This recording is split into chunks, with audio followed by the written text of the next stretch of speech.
Hello students, this is Rani ma'am and welcome you again to another session of preposition. आप लोग को लग रहा होगा कि ये तो मैम preposition पढ़ाते जा रही है, ठीक है। मैं preposition चाह रही हूँ ना कि एक बार में सारा कंप्लीट कर दूँ, क्योंकि बहुत सारे स्टूडेंट्स कमेंट बॉक्स में भेजते हैं मैम बीच में नहीं छोड़ देना। मैं क्यों छोड़ूंगी, मैं आप लोग के लिए हूँ, तो नो डाउट preposition पूरा कंप्लीट करूँगी। और preposition very beautiful chapter, beautiful topic in the sense कि छोटे से छोटा एग्जाम हो, बड़े से बड़ा एग्जाम हो, preposition का एरर्स आएगा ही। आपने अभी देखा होगा जो हरियाणा एसआई का भी एग्जाम हुआ था। जनरली हमारे स्टूडेंट्स क्या है ना, प्रेपोजिशन चैप्टर में वो बिजी हो जाते हैं। अगर रूम के अंदर पहले से कोई बैठा है तो is sitting in the room, walk करके आ रहा है तो into the room, over, under, ये सब भी बिजी रहते हैं। बट एग्जैक्टली प्रेपोजिशन का एरर कहाँ से आता है ये आप स्टूडेंट्स को पता होना चाहिए। Okay, instead of wasting your energy किसी दूसरे साइड, फोकस करो जो एग्जैक्टली एग्जाम में आता है। तो आपने देखा होगा कि प्रेपोजिशन जब भी वो पूछते हैं तो 80% फोकस उनका फिक्स प्रेपोजिशन पे रहता है और फ्रेजल वर्ब पे, तो उस पर थोड़ा सा ज्यादा ध्यान देना है। और एक हमारा नया टॉपिक आज मैंने प्रेपोजिशन से रिलेटेड शुरू किया है। ऐसी बात नहीं है कि मैं आगे फ्रेजल वर्ब आपका कंप्लीट करूंगी, फिक्स भी कंप्लीट करूंगी, बट थोड़ा मोनोटोनस हो जाएगा, तो एक मैंने और टॉपिक उठा लिया है प्रेपोजिशन का, that is omission of preposition. कई बार बच्चों को ये भी देखना है ना कि प्रेपोजिशन कहाँ से हटाना होता है, ठीक है। बच्चे रट के चले जाते हैं कि ऑर्डर वर्ड जहां भी देख लो वहां से प्रेपोजिशन हटा दो, बट दो तीन चीजें और ध्यान रखना है, ठीक है, कि कब प्रेपोजिशन, ऐसा नहीं है कि ऑर्डर वर्ड के साथ कभी प्रेपोजिशन लगता ही नहीं है, ऑर्डर के साथ प्रेपोजिशन लगता भी है। और आप स्टूडेंट्स को थोड़ा सा कॉन्सेप्ट क्लियर होना चाहिए कि कब लगाना है और कब हटाना है, ऐसे रट नहीं लेना है, ठीक है। चलो आ जाओ। कई बार बच्चे आके बोलते हैं कि मैम हमने तो पढ़ा है कि ऑर्डर के साथ कोई भी प्रेपोजिशन नहीं लगता है, बट कई बार देखा है कि ऑर्डर के साथ प्रेपोजिशन लगा भी है। यस, यू आर राइट, लेकिन ध्यान रखना है कि अगर हमारा सेंटेंस में ऑर्डर नाउन का काम कर रहा है तो उसके साथ प्रेपोजिशन लगता है, ठीक है। लेकिन अगर हमारे सेंटेंस में ऑर्डर वर्ब का काम कर रहा है तो उसके साथ नो प्रेपोजिशन। ओके, ये चीज ध्यान रखना है। कई वर्ड्स ऐसे हैं ना कि वर्ब होता है तो वो प्रेपोजिशन नहीं लेता है बट नाउन में लेता है, तो it's up to you students to identify कि वो वर्ड सेंटेंस में किस तरह से यूज है, क्योंकि ऑर्डर वर्ड है, अटैक है, विजिट है, ये सब ऐसे वर्ड्स हैं ना जो सेंटेंस में नाउन का भी काम कर सकता है और वर्ब का भी। तो देखो कि नाउन का काम कर रहा है तो प्रेपोजिशन लगा दो, वर्ब का काम कर रहा है प्रेपोजिशन हटा दो। Now come to the first 3 sentences. मैंने आपके पास 3 सेंटेंस लिखा और तीनों सेंटेंस में ऑर्डर वर्ड यूज किया, ठीक है। हियर आल्सो ऑर्डर है, यहाँ भी ऑर्डर है, यहाँ भी ऑर्डर। अब आप देखो सेंटेंस में ऑर्डर कहाँ नाउन का काम कर रहा है और कहाँ वर्ब का काम कर रहा है। पहला सेंटेंस में देखो, ये तो सब स्टूडेंट्स को पता है कि हमारे सेंटेंस का बेसिक स्ट्रक्चर क्या होता है, एसवीओ। सेंटेंस बनता है सब्जेक्ट, वर्ब और ऑब्जेक्ट से। किसी भी वर्ड को सब्जेक्ट कर्ता बनने के लिए क्या होना है, या तो उसे नाउन होना है या प्रोनाउन, और ऑब्जेक्ट भी होता है नाउन या प्रोनाउन। तो what you have to keep this in mind कि किसी भी वर्ड को सब्जेक्ट बनने के लिए हमारा सब्जेक्ट जो होगा कर्ता, या तो वो संज्ञा होगा या सर्वनाम होगा, उसी तरह हमारा ऑब्जेक्ट भी नाउन या प्रोनाउन होगा। आप देखोगे सेंटेंस में कि वो वर्ड किस तरीके से use. Now come to the first sentence. First sentence में देखो हमारा काम कौन कर रहा है, ऑर्डर करने का काम किसने किया, ऑर्डर करने का काम कर रहे हैं दे, और दे हमारे सेंटेंस का सब्जेक्ट है। और किसी भी वर्ड को सब्जेक्ट होने के लिए क्या होना है, या तो नाउन या तो प्रोनाउन। तो दे नाउन तो नहीं है बट प्रोनाउन है। और सब्जेक्ट के तुरंत बाद क्या आता है, वर्ब, क्योंकि हमारा सब्जेक्ट सेंटेंस में सब्जेक्ट के बगैर वर्ब नहीं होता है, वर्ब के बगैर सब्जेक्ट नहीं होता है, दोनों में एग्रीमेंट होता है, ठीक है। तो सब्जेक्ट के बाद हमारा वर्ब आया। अब देखो, अब हमें यहाँ पता चल गया कि हमारा ऑर्डर किसका काम कर रहा है, वर्ब का काम कर रहा है। अगर वर्ब का काम कर रहा है तो उसके साथ फॉर नहीं आएगा। सिंपली क्या होगा, they order a cup of tea, वो कप ऑफ टी का ऑर्डर करते हैं, वर्ब का काम कर रहा है, no preposition. Now come to the next sentence. Next sentence में हमारा अगेन ये सब्जेक्ट है, ठीक है, और सब्जेक्ट के तुरंत बाद क्या है, वर्ब, और वर्ब के तुरंत बाद क्या चीज का ऑर्डर दे रहे हैं, ऑब्जेक्ट किसे बोलते हैं, ओके, जो सब्जेक्ट के सॉरी ऑब्जेक्ट कौन सा है, जो वर्ब का इफेक्ट जिस पे पड़ रहा है वो ऑब्जेक्ट। तो उसने क्या किया, उसने ऑर्डर दिया, तो यहाँ का ऑर्डर क्या है, ऑब्जेक्ट, ठीक है, यहाँ का ऑर्डर ऑब्जेक्ट है। और अभी हमने देखा कि किसी भी वर्ड को ऑब्जेक्ट बनने के लिए क्या होना है, नाउन या प्रोनाउन। प्रोनाउन तो ये नहीं है लेकिन ऑर्डर नाउन है। अगर हमारा ऑर्डर नाउन का काम कर रहा है तो उसके साथ फॉर आएगा, ठीक है, लेकिन अगर वर्ब का काम कर रहा है तो उसके साथ फॉर नहीं आएगा। तो ये चीज को ध्यान रखना है, सिंपली ऐसे रट नहीं लेना है कि ऑर्डर के साथ नो प्रेपोजिशन। प्रेपोजिशन लेता है कब, जब वो नाउन का काम करे, ठीक है। और कप ऑफ टी भी ऑब्जेक्ट है, बट ये किसका ऑब्जेक्ट है? ये हमारे प्रेपोजिशन का ऑब्जेक्ट। इसे हम आगे डिटेल में करेंगे। तो ऊपर वाले सेंटेंस में ऑर्डर वर्ब था, प्रेपोजिशन नहीं लिया। नेक्स्ट वाले सेंटेंस में ऑर्डर नाउन था, इसलिए इसने प्रेपोजिशन लिया। Now come to the next sentence. Next sentence में मैंने इंटरोगेटिव, इसे प्रश्नवाचक सेंटेंस रखा है। Will you order for a cup of tea? क्या आप कप ऑफ टी का ऑर्डर करोगे?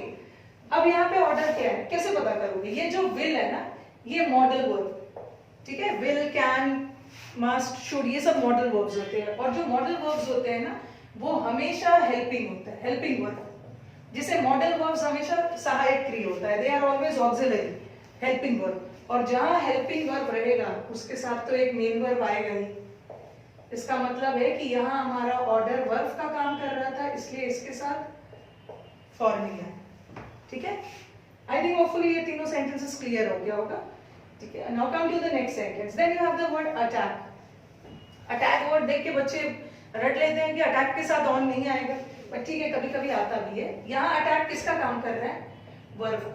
और यहाँ तो थोड़ा सा पता लगाना भी इजी हो गया ना। यहाँ अटैक को मैंने पास्ट टेंस में डाला है, और पास्ट टेंस तो नाउन का बनता नहीं है, पास्ट तो जब भी बनेगा वर्ब का बनेगा। तो यहाँ वर्ब का काम कर रहा है, इसलिए ऑन नहीं है। सिंपली क्या होगा? He attack the boy. Now move to the next sentence. यहाँ पे हमारा अटैक किसका काम कर रहा है? एक तो इस अटैक के पहले द लगा है, आर्टिकल लगा है, और जनरली हम आर्टिकल किसके साथ लगाते हैं? Articles are always used with noun. तो यहाँ का अटैक नाउन है। और एक और भी चीज से आप डिसाइड कर सकते हो, द अटैक यहाँ पे हमारा सब्जेक्ट की तरह काम कर रहा है। और किसी भी वर्ड को सब्जेक्ट बनने के लिए क्या होना है? नाउन या प्रोनाउन। प्रोनाउन तो है नहीं, नाउन है। द भी लगा है, आर्टिकल भी लगा हुआ है, तो 100% कंफर्म की है नाउन है। और नाउन है तो ऑन लगेगा। The attack on Taj hotel was condemned. जो ताज होटल पे अटैक हुआ था उसकी निंदा की गई। Now come to the next sentence. Insist. Insist करना मतलब किसी चीज पे जोर डालना। एम्फसाइज का मतलब भी किसी चीज पे जोर डालना, और एम्फसिस का मतलब भी है किसी चीज पे जोर डालना, ठीक है। तो इंसिस्ट के साथ तो ऑन आता है, ठीक है। ये एक फ्रेजल वर्ब है, वर्ब और प्रेपोजिशन से बना है। अब आ जाओ एम्फसाइज और एम्फसिस, दोनों में क्या डिफरेंस? यहाँ हमारा एम्फसाइज क्या है? वर्ब है। कैसे पता चला कि ये वर्ब है? यू हैव द वर्ड ही। ही हमारा सब्जेक्ट है, और सब्जेक्ट के बाद वर्ब आया है, और पास्ट टेंस भी है। पास्ट टेंस तो वर्ब का ही बनता है, वर्ब का काम कर रहा है, तो एम्फसाइज के साथ ऑन नहीं आएगा। सिंपली क्या होगा? ही एम्फसाइज द पॉइंट। इस पॉइंट पे उसने दबाव डाला।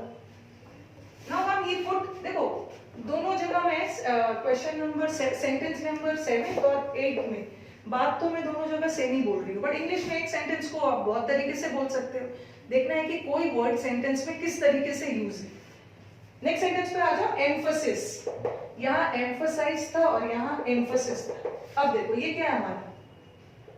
ही हमारा सब्जेक्ट है, और पुट क्या है? वर्ब है, ओके। पुट ऑक्सिलरी नहीं, put is main verb. Subject verb के बाद क्या आता है? ऑब्जेक्ट। और किसी भी वर्ड को ऑब्जेक्ट बनने के लिए नाउन या प्रोनाउन। प्रोनाउन तो ये है नहीं, नाउन है। तो अगर नाउन फॉर्म में है तो प्रेपोजिशन आएगा, लेकिन अगर वर्ब फॉर्म में है तो प्रेपोजिशन नहीं आएगा। Look into. अगर मैं अकेला, मैंने आपको लुक का फ्रेजल वर्ब करवाया हुआ है। अकेला लुक का मतलब क्या होता है? देखना। बट जब उसमें इनटू लग गया, प्रेपोजिशन लग गया, तो वर्ब का मीनिंग चेंज हो गया। लुक इनटू का मतलब है जांच पड़ताल, ठीक है। पुलिस, यहाँ लुक इनटू लगाना जरूरी है, क्योंकि यहाँ किस सेंस में सेंटेंस जा रहा है? उसने मैटर की जांच पड़ताल की, तो यहाँ तो सही है। लुक इनटू का मतलब भी होता है इन्वेस्टिगेट, और इन्वेस्टिगेट का मतलब भी होता है इन्वेस्टिगेट, बट इन्वेस्टिगेट का मतलब ही होता है जांच पड़ताल।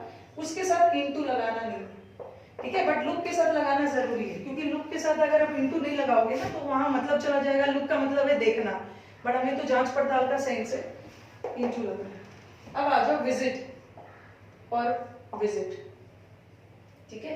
कंफ्यूज नहीं होना है। जैसे यहाँ तो चलो इजी हो गया, पास्ट टेंस है। अगर मैं इसको प्रेजेंट में भी ऐसा भी लिख दिया, they visit to the zoo, ठीक है, क्योंकि विजिटेड देख के तो आप कंफर्म हो जाओगे कि पास्ट टेंस है, इसका मतलब वर्ब है। दोनों जगह विजिट है, तो यहाँ विजिट किसका काम कर रहा है? दे क्या है? सब्जेक्ट है, और ये क्या है? वर्ब। सब्जेक्ट के बाद वर्ब आता है, विजिट वर्ब का काम कर रहा है, नो प्रेपोजिशन।